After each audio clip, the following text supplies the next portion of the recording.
Hola, ¿cómo están? Bueno, vamos a seguir entonces con los talleres, con la parte de ejercicios de repaso, en este caso el taller 6, ¿sí? Eh, bueno, la primera pregunta nos pide indicar verdadero o falso fundamentando todas las respuestas, ¿sí? La primera dice, en la transferencia de calor por convección no hay desplazamiento de las moléculas. Bueno, recordemos los tres mecanismos de transmisión del calor que conocemos, que ustedes ya seguramente estudiaron en la teoría. Teníamos convección, hablando sobre todo en fluidos, ¿sí? Tanto líquidos como gases.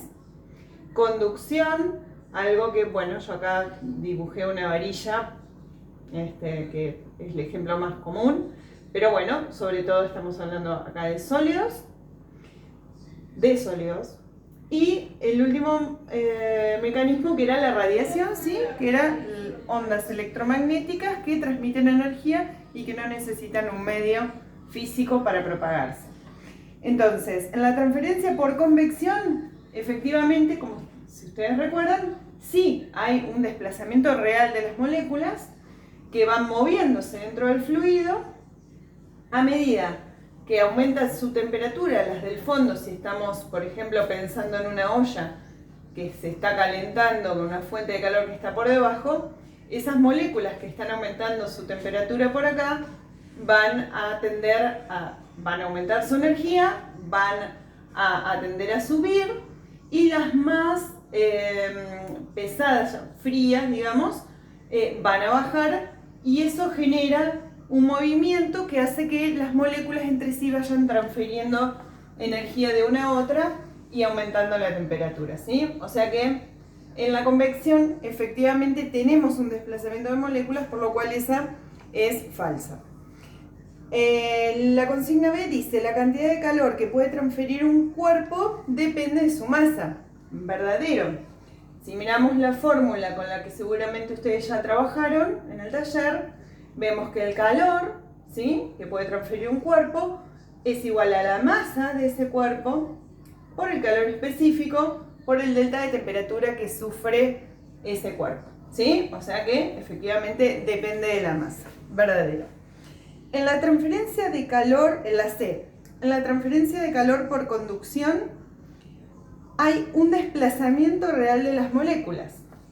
Conducción, mecanismo de los sólidos, ¿sí? ¿Tenemos desplazamiento de las moléculas real? No.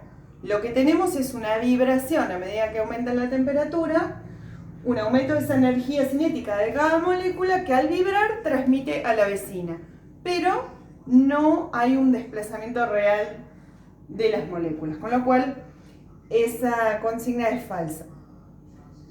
Y la última dice, el cero absoluto equivale a 0 grados centígrados. Bueno, es falso. El cero absoluto equivale al 0 grado Kelvin, ¿sí? Que sería menos 273 o menos 273,15 grados centígrados, ¿sí? El 0 Kelvin, que sería el cero absoluto, punto en el cual teóricamente las moléculas no tendrían movimiento, ¿sí? Bueno, pasemos al punto 2. Dado el siguiente sistema formado por una taza con agua caliente y le colocamos un hielo, marque la respuesta correcta justificando, ¿sí? Yo acá les puse ya un dibujito. Bueno, tendríamos una taza de agua caliente con un hielo, ¿sí? ¿Qué va a ocurrir ahí? Ahí hay dos cuerpos con distinta temperatura, entonces va a haber una transferencia de calor. El A dice, el calor se transmitirá por radiación del agua caliente al hielo. Bueno, sí, efectivamente el agua caliente va a transmitir calor al hielo porque del de mayor temperatura va a pasar calor al de menor temperatura. Pero no va a ser por radiación, ¿sí? Va a haber dentro del hielo, que es un sólido, a medida que vaya aumentando la temperatura por contacto con el agua caliente, dentro del hielo va a haber conducción mientras esté sólido. Pero dentro del fluido va a haber movimiento de las moléculas ¿sí? Que van a ir enfriándose y moviéndose a medida de que esa temperatura vaya variando en el seno del líquido, con lo cual va a haber convección, ¿sí? Ahí lo que podemos poner es falso, ¿sí? Y puedo explicar que dentro del sólido lo que va a ocurrir y dentro del fluido, el agua caliente, el mecanismo que corresponde a cada uno de los dos, ¿sí? Pero no por radiación. En la parte B dice, la cantidad de calor para derretir el hielo no depende de la masa. Bueno, en este caso para derretir el hielo, mirando esta fórmula, el hielo estará a 0 o a menor temperatura, ¿sí? No sabemos exactamente a cuál. Pero, digamos, por un lado vamos a tener que, de acuerdo a la masa del hielo, para aumentar la temperatura hasta llegar a 0 grados, supongamos que esté a menos 18 por decir algo, para llegar a 0 grados va a tener una cantidad de calor que adquirir, que tendrá que ver obviamente con su masa, como dijimos antes. Y después, para fundirse, o sea, para derretirse, hay un calor puesto en juego específicamente, que es el calor de fusión, ¿sí? Por el cual pasa de sólido a líquido, y eso lleva, como acá teníamos calor específico, hay un calor que es el cambio de estado de agregación de uno a otro, que en este caso sería el calor de fusión, por la masa del hielo. O sea que sí depende de la masa, estamos hablando de cantidades de calor, depende de la masa siempre eso. Así que sería falso. El C dice, el agua se transmite el calor, se transmite en el agua por conducción. Bueno, como ya dijimos, acá en el fluido va a haber convección, o sea que sería falso. Y D, se trata de un sistema abierto. Este sistema se trata de un sistema abierto. Verdadero, porque sistema abierto, recordemos, intercambia tanto energía con el medio, acá está totalmente abierto al exterior, o sea que va a intercambiar energía, ¿sí? Acá sí habrá radiación hacia el medio, también va a haber evaporación de parte del agua caliente, o sea que aparte de energía va a haber intercambio de materia, con lo cual un sistema abierto. Sería verdadero. Pasemos al punto 3. Dice, marque verdadero o falso corrigiendo las falsas. La temperatura es la energía que posee un sistema. Bueno, recordemos, temperatura, tenemos las diferentes escalas, que teníamos grados centígrados, grados Fahrenheit y Kelvin. Estos no son unidades de energía, son unidades, escalas de temperatura. Con lo cual, la temperatura no es energía, sino es una medida de la energía promedio de las moléculas de un sistema, ¿sí? O sea que esa sería falsa. La siguiente dice, en un sistema abierto, el calor, pero no la materia, se intercambia con el entorno. Bueno, falso. Por lo que ya comentamos en el anterior, nos sirve de ejemplo. En un sistema abierto se transfiere, se intercambia con el medio, o sea, con el entorno, tanto energía como materia. La G dice, el calor es la energía transferida entre dos cuerpos a diferente temperatura. Correcto, ¿sí? Es lo que un poco ejemplificamos acá. Hay un calor, que es una energía que se pone en juego desde el cuerpo más caliente al más frío. El calor, por ser energía, se puede medir en joules. Verdadero, ¿sí? Las unidades de energía que tenemos, joule y calorías como principales. La I, el calor específico del hielo y del agua líquida es el mismo. Bueno, eso es falso. Si bien estamos hablando de agua, en dos estados distintos, sólido y líquido, el calor específico en el hielo y en el agua líquida son diferentes, ¿sí? Recordemos, el calor específico tenía que ver con la cantidad de energía necesaria para aumentar en 1 grado por cantidad de masa el agua. O sea que esa cantidad de calor necesaria para cambiar la temperatura en 1 grado es diferente en el agua líquida que en el estado sólido. Si ustedes lo buscan, van a ver que el agua líquida tiene un mayor calor específico que el hielo. Y la J sería la cantidad de calor que puede transferir un sistema, depende de la masa, la temperatura y el tipo de sustancia que sea. Bueno, sí, verdadero, es lo que comentamos acá. El tipo de sustancia que está dado por el calor específico, la temperatura, o sea, el cambio de temperatura que vaya a sufrir, y la masa de esa sustancia. Bueno, el último ejemplo, el último ejercicio, tiene que ver con calorimetría. Ahí yo les puse una definición de lo que es un calorímetro. Un calorímetro es un sistema que nos permite, básicamente lo que hace es ayudarnos a calcular calores específicos. Es como si fuera un sistema aislado en el cual colocamos cantidades conocidas, masas conocidas de dos sustancias distintas, de las cuales de una sí sabemos el calor específico, por ejemplo en este caso que vamos a ver es el agua, y de la otra que queremos averiguar. Bueno, en el ejemplo tenemos mercurio. Entonces lo que hacemos es aislar el sistema y ver la variación de temperatura. Sabemos la T inicial, la temperatura inicial de cada una, ¿sí? Del mercurio y del agua, y sabemos la T final porque la vamos a medir acá, ¿sí?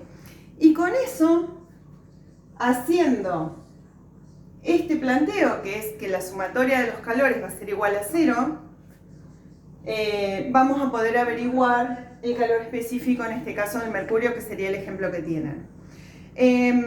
Yo prácticamente se los desarrollé porque me parecía interesante que lo tengan, un poco para también fijar esto del calor y qué tiene que ver con ese cambio de temperatura y la masa. ¿Por qué ponemos que la sumatoria de calor va a ser igual a 0? Bueno, porque acá estamos considerando que esto es un sistema aislado. Entonces no va a haber intercambio de calor con el exterior. Por lo tanto, el calor que uno de los dos pierda, lo va a absorber el otro. Y entonces quiere decir que esa sumatoria va a ser igual a 0. Entonces, ahí lo que tenemos es planteado para cada uno cuánto va a ser ese calor, ¿sí?, que van a absorber. Y de todo eso van planteando y les va a quedar algo. Permítanme, voy a borrar esto acá.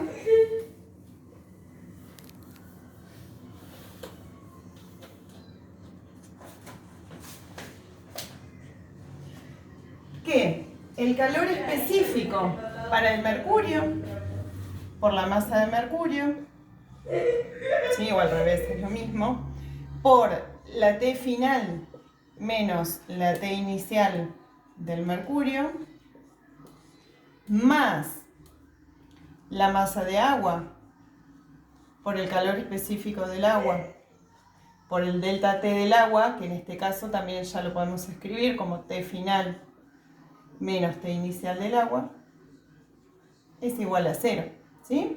Entonces, como... Paréntesis. Perdón. Como lo único que no conocemos es esto, simplemente lo que vamos a hacer es despejarlo, ¿sí?, y ir reemplazando, porque todos los demás datos ustedes los tienen. La masa del mercurio es 0,2 kilogramos, la masa del agua es 0,37 kilogramos, tienen la temperatura inicial del mercurio, que es 54 grados centígrados, 59, perdón, 24 es la del agua, y la temperatura final para este sistema, que la voy a medir con esto, es de 24,7 grados centígrados.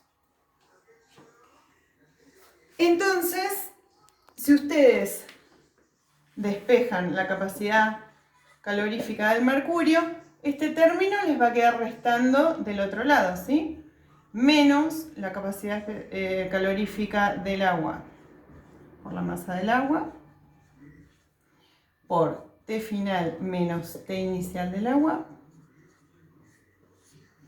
sobre, no se asusten con el menos, sobre ¿qué? todo esto que multiplica a la capacidad calorífica, al calor específico del mercurio, que es la masa de mercurio por T final menos T inicial del mercurio. Entonces, si bien este menos a uno le da como cosa verlo, pero van a ver que acá va a quedar algo negativo, que con este negativo se va a hacer más y todo esto me va a dar positivo. ¿Por qué? T final, ¿cuánto dijimos que es? 24,7 grados centígrados. La T inicial del agua es 24. Y acá tenemos que esta también es 24,7 grados centígrados, pero la inicial del mercurio era 59. O sea que este término va a dar un número negativo, ¿sí? O sea, va a dar menor que 0. Como esto va a dar negativo, esto es positivo, esto es positivo, esto es positivo y esto es positivo, con este menos me va a quedar el signo positivo. O sea, que no asustarse cuando uno despeja, ¿sí? Después, si uno trabaja bien, miren acá, esto va a dar grados centígrados, esto lo mismo, se me van a simplificar. Masa de agua, o sea, en kilogramos con kilogramos se me van a simplificar y efectivamente me va a quedar unidades de calor específico para el mercurio, que está bien. Si ustedes, ahí tienen el resultado, ¿sí? Que está expresado en kilocalorías sobre kilogramos grados centígrados. O sea, la idea es que lo puedan hacer, pensarlo, y con esto uno fija un poquito más el concepto de cantidad de calor, que es la idea. Bueno, muchas gracias.